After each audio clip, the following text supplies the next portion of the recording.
Member for Fisher. Thank you, Mr Deputy Speaker. I thank the member for Herbert for bringing this very important motion forward.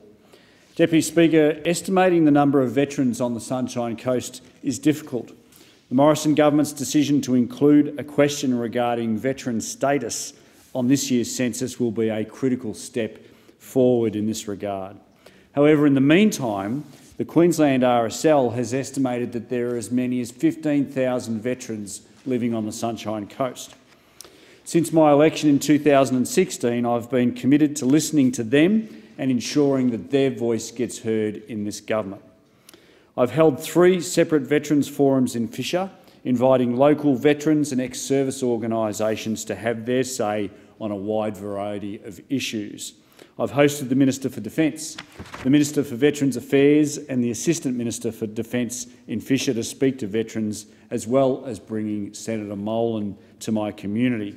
And I want to send Jim a big shout out and hope his treatment is going well. Veterans in Fisher tell me that they want the services they need to be accessible quickly and easily from the Department of Veterans Affairs. They're not asking for more than their due. They are simply asking that their services and support, which are at the heart of the covenant between Australia and its serving men and women, are as easy to access as possible. I know that many in my community would acknowledge that the government has already made important strides forward in this regard. The government has instituted a policy, Mr Deputy Speaker, of no discharge without documentation and ensured that DVA is informed when a serving man or woman leaves the ADF. We've introduced the Universal Veterans Card and the Veterans Lapel Pin to give existing veterans another incentive to register with DVA.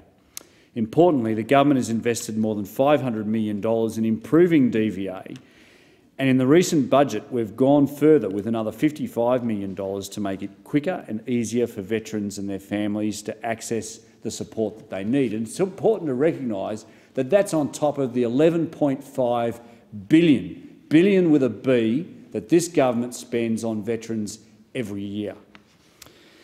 In the year ahead, another 440 staff will be taken on to process the claims that are made to DVA more quickly and efficiently. However, all of this is only one side of the story. Dealing with the department can be challenging, but even when registered, getting access to the services and practitioners that veterans need, especially in regional areas like the Sunshine Coast, can be a mission in itself. In regional areas, medical specialists, occupational therapists, employment consultants and mental health practitioners can be few and far between, and those that are there can be scattered across multiple townships. For older veterans or those with significant impairments, sourcing a long list of practitioners and travelling hundreds of kilometres to visit each of them in turn is hard to sustain. For some, overwhelmed, they give up. That is the challenge which this Morrison government is now helping to solve with a new network of 8 veterans wellbeing centres across the country.